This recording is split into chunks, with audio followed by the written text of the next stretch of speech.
Assalamualaikum students, how are you? Hope you all fine students. Today we start over unit number 6, natural resource, lesson number 11, air and water sports life. In this chapter we will learn about what is air, what is water and how does it sports over life. मतलब कि हवा और पानी क्या है और ये हमारी लाइफ को किस तरीके से सपोर्ट करती हैं. Now let's start reading. Air and the atmosphere.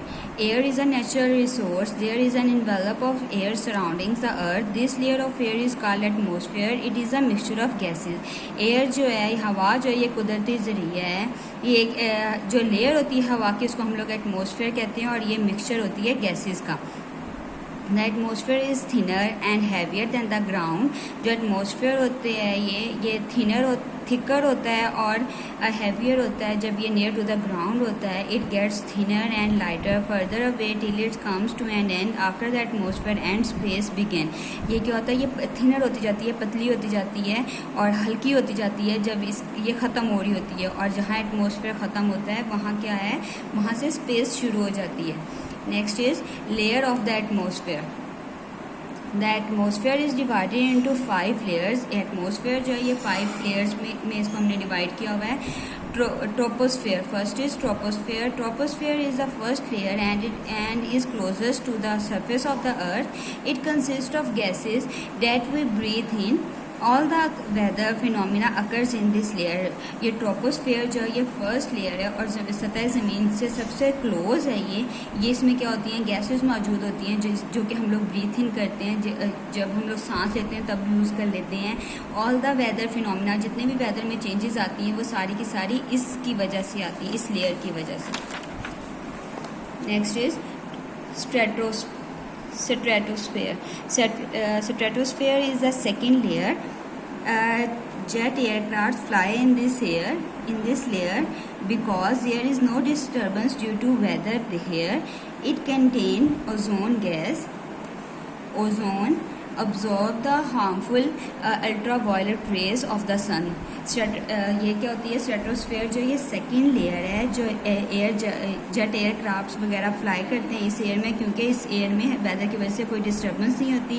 इसमें ओजोन गैस मौजूद होती है और ओजोन गैस जो है ये ओजोन लेयर जो है ये ऑब्जॉर्ब करती है जो से अल्ट्रावायलेट रेस आ रही होती हैं सन की तरफ से. Next is mesosphere.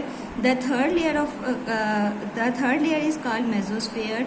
मेट्रॉइड्स और piece of rocks burn up in this layer and hence do not reach the earth. ये थर्ड लेयर है और ये जो मेट्रॉइड्स होते हैं या टुकड़े होते हैं पत्थर वगैरह के, ये इस लेयर में जाके लेयर में टूटते हैं और ये सतह ज़मीन को रीच नहीं करते, सतह ज़मीन पर नहीं आते. Thermosphere. Thermosphere is the next layer. Space shuttle orbit in this layer. ये थर्ड लेयर, ये नेक्स्ट लेयर है, मेसोस्फेयर से के बाद वाली लेयर है. और space shuttles orbit in this layer. जो स्पेस शटल्स ऑर्बिट्स होते हैं वो इस लेयर में होते हैं. Exosphere. Exosphere is the upper most layer of the atmosphere. Exosphere जो है ये अपर मोस्ट लेयर है. From here the atmosphere merges into the outer space. यहाँ जो है वो मर्ज हो जाती है एटमॉस्फेयर खला के साथ. Importance of the atmosphere. The atmosphere is of great importance for the existence and the continuation of life on earth. ये जो है इसकी बहुत ज़्यादा इम्पोर्टेंस है एटमॉस्फेयर की और इसी वजह से जो है वो ज़िंदगी का वजूद है ज़मीन पर. Presence of oxygen in air makes respiration possible for living things. ये जो ऑक्सीजन प्रेजेंट होती है जिसे हम लोग सांस लेते हैं, इसी वजह से इंसानी ज़िंदगी का वजूद है. In the sports life. Oxygen is also necessary to create fire. Oxygen हम लोग को आग जलाने के लिए भी ज़रूरी होती है. The retaining heat and not letting it space escape. It reduces temperature extremes between day and night. ये जो है जो टेम्परेचर में चेंजेस आती हैं जो दिन और रात जिसकी वजह से होते हैं, ये इसी वजह से हैं कि ये अपना टेम्परेचर जो है ज़मीन अपना टेम्परेचर रिड्यूस करती है.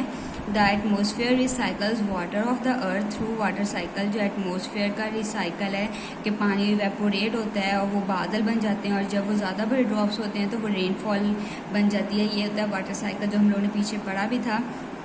ये इसी वजह से होता है. The atmosphere protects life on earth by absorbing harmful ultraviolet radiations of the sun।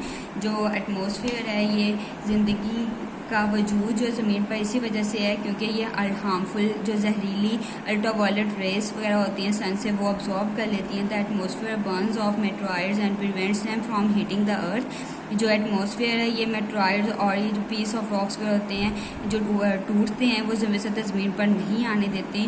Most of the sound we hear travel through air. ज़्यादातर जो साउंड है वो जो हम लोग सुनते हैं वो हवा के ज़रिए ही हम लोगों तक पहुंचता है। होप सो ये आप लोगों को समझ आ गया होगा। ये थी आज की हमारी सारी रीडिंग। अपना बहुत सा ख्याल रखिएगा। Thank you. अल्लाह हाफ़िज़।